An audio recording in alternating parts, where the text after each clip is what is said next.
主席、各位先进本委员赖世宝等25人离职提案。因为最近民众曾经指出，政府陆续的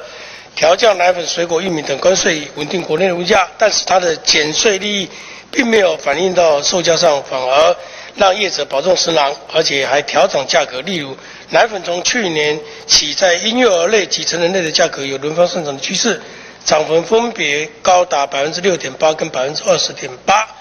因此，为有效改善政府成为减税冤大头的窘境，同时维持物价稳定跟政府的税收，原提案要求行政院相关单位在2周内强化管理民生物价调整之工具，并作一规划及执行报告，以消除国人通膨的预期心理，减轻民众生活的负担。是否当进行公决？